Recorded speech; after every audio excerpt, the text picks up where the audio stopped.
it comes back to the point we made earlier around culture and the role of culture in all of this. And, I've long been a believer that the external experience that somebody has of an organization is a reflection of what's happening on the inside. We talked about it earlier, that at an individual level, it's like going to the gym and working on the aesthetic looks that you have on the outside, but not eating well. And then your insides aren't great. You've got to have both. You've got to work on the inside, and often most of the meaningful change or the meaningful improvement comes from working on the inside that then reflects on the outside.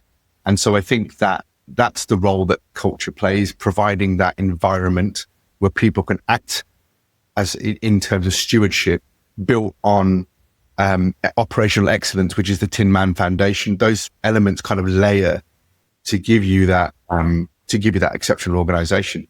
And look, it's a tough thing to do, right? The pressures are there, quarterly forecasts, meeting shareholder, if you're in a really commercial organization, shareholder value on the outside.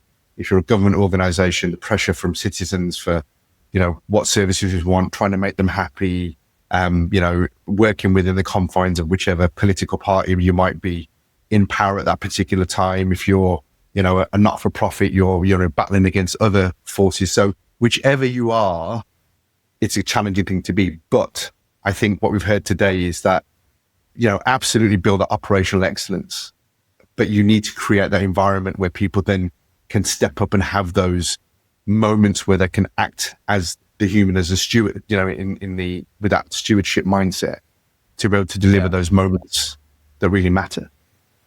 Yeah. I think, if it was easy, Vinay, many more organizations would be doing it. So it's not easy.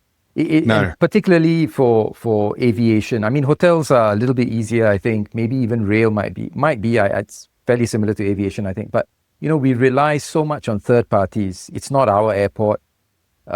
You work with government agencies. You work with third parties that supply fuel and provide services and so on and so forth.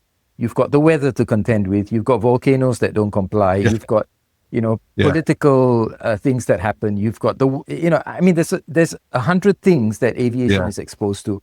But at the end of the day, it's a mindset. Stewardship is a mindset. If an organization and if leaders do not adopt it, then behavior is not going to change, because it all begins up here. So if you begin with the mindset, then you have your Tin Man operations, like you said, as the fundamentals. You've got the octopus sort of practices that say, okay, this is where we're going to have to comply and not use judgment. And over here is where, you've got the freedom, you've got the creativity to go and adapt. And then ultimately, what should be your driving mindset? It should be the idea of stewardship, right?